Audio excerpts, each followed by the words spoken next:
What up, people? Welcome to another installment of Mike Steph's Wrestlemania Memories. As I mentioned in the last installment, when we went over Wrestlemania 9, this episode is going to be concentrated more on why I did not watch and why I am not reviewing or remembering WrestleMania 10, 11, and 12. WrestleMania 10 emanated from the Mecca, Madison Square Garden, 1994. In March 1994, you had a convoluted main event due to co-winners of the Royal Rumble that year, Lex Luger and Bret the Hitman Hart. So you had some type of mini tournament in which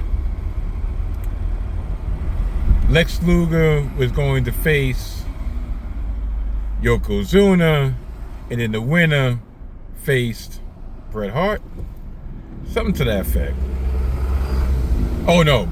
Matter of fact, Bret Hart had to face his brother Owen Hart after they imploded and had a family feud, and the winner of those two matches will go against Yokozuna, right? So this is also a WrestleMania in which everybody knows about the famous ladder match with Razor Ramon and Shawn Michaels, and yeah, that was pretty much it. You had Salt and Pepper perform Nope, matter of fact, I'm lying. Salt and Pepper was WrestleMania 11. But even though it emanated from my home state, from my home city, like I said at the time, wrestling was persona non grata. It wasn't on TV. You didn't have cable. You didn't know what was going on. WWE was down in the doldrums at the time. They were facing the steroid trial. Should I say, Vince McMahon was facing the steroid trial. Hulk Hogan was finally gone in the past.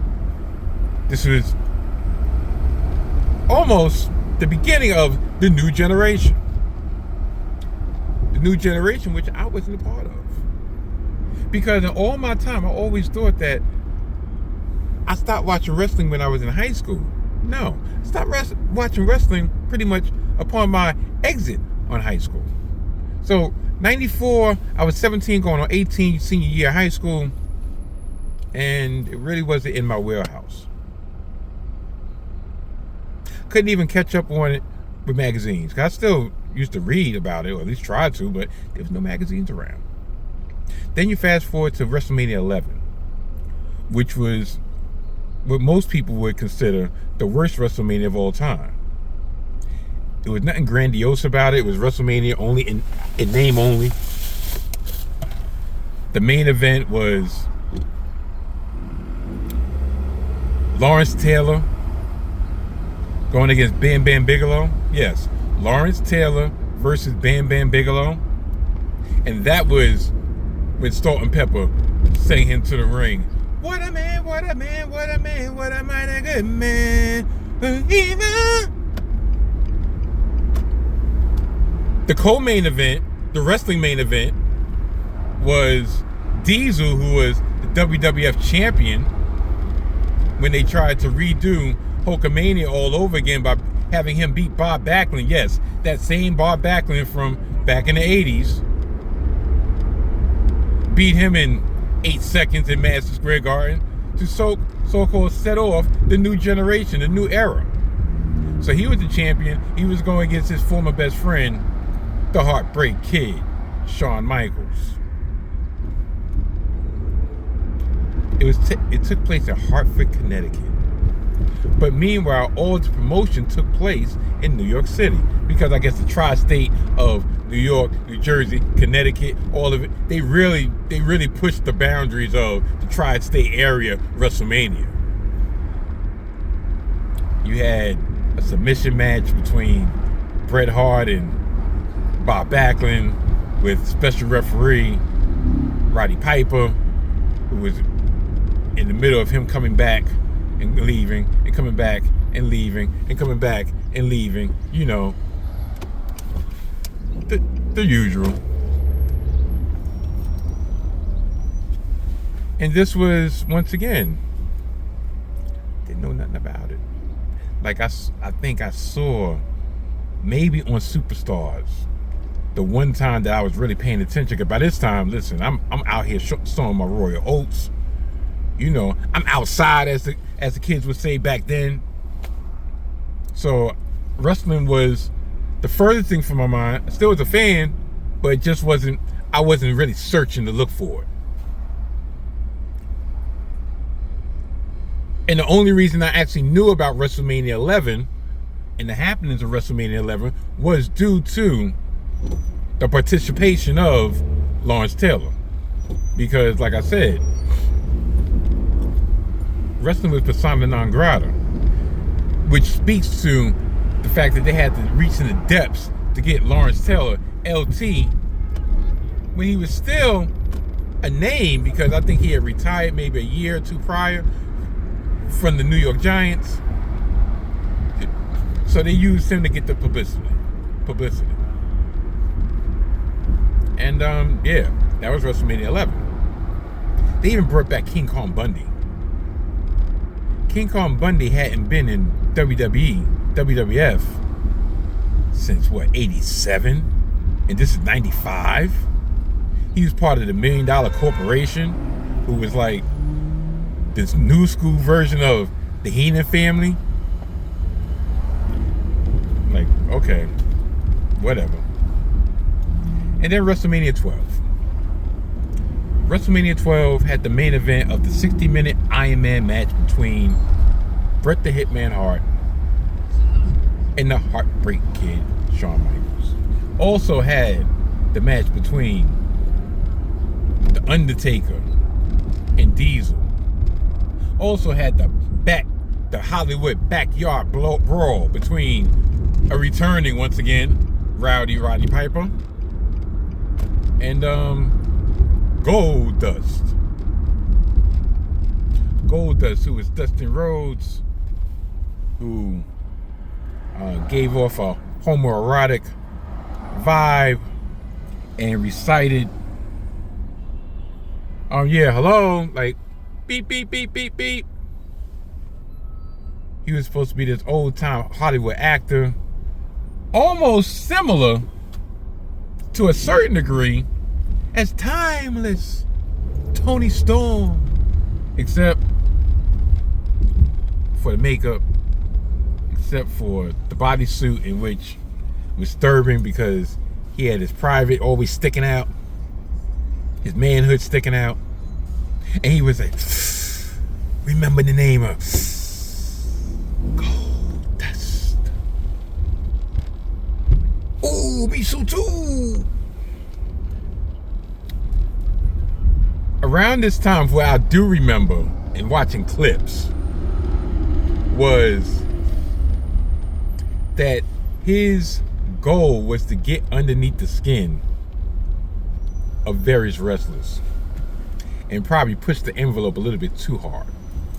So I think one of the things that I remember reading was Scott Hall did not want to have a program with Goldust, not Dustin, the character Goldust, because he's like, listen, he's supposed to have a tattoo of my name on his chest and a heart. He's supposed to almost have like a crush on Goldust. I mean, a crush on Razor Ramon, the bad guy. So Scott Hall tried to put a kibosh to that. Then I remember the Ultimate Warrior was supposed to have he came back at WrestleMania 12 and squashed Triple H. And he was supposed to have a little run or whatever. And his next opponent was supposed to be Goldust. And they had a one-on-one promo in the ring. And darn. What did he say to Goldust? He said, I ain't with that queer shit. I want to say he said, I ain't with that F word shit. I know he cursed. And sooner than later, the Ultimate Warrior was gone due to another one of his contract problems with Vince McMahon or what have you. But yeah, Ultimate Warrior was gone. Ultimate Warrior wasn't trying to fuck with Goldust. I don't even think they got in a wrestling match. But yeah, it was around this time that I started paying attention to WCW because they had a little bit more of an imprint in the New York area for those of us without cable. They were the only wrestling show on regular TV, on public TV, well, not public TV, on regular TV in the New York City area without cable. Worldwide Wrestling came on 12 o'clock, 12:30, late Saturday night, early Sunday morning. And being the fact that I was still a wrestling fan, I was going to watch. And that's when I realized, oh shoot, what is this? Razor Ramon is in WCW? Oh, Diesel is in WCW? Oh shoot, Macho Man is in WCW? I mean, I knew, but like, darn, everybody from WWF is going to WCW. All right, I might as well watch. And now, the matches that they actually showed wasn't much, but they would show you recaps of what happened in Nitro and in WCW Saturday night. So I saw the formation of the Outsiders before the NWO was formed, and that started getting the juices flowing again for being a wrestling fan, for really starting to dig. That's when I started seeing magazines again, and that's when I actually start getting back up to date with the current product in 1996. 1996, I was 19 going on 20. Already had a child. And I started seeing little tapes going here and there, and the Stone Cold phenomenon, and Bret Hart, it looked like he was coming back, and HBK was the champion, and you know, they started showing a little edge. Psycho Sid came back. You know, Vader was there. I remember Vader from WCW. And all this started percolating. You know? Started percolating right around the Survivor Series, 1996. So that's going to lead us to our next installment, where we pick up all my WrestleMania memories of WrestleMania 13. Heat. With the supposed main event of Bret the Hitman Hart versus the Heartbreak Kid, until some stuff happened toward the end of some stuff happened in 96 going into the beginning of 97 that changed that whole card. And actually, maybe, because I mean the card wasn't the greatest, but it changed it maybe for the better. But I know it darn sure changed the arc of history. So until next time, this is Mike Steph signing off. Goodbye.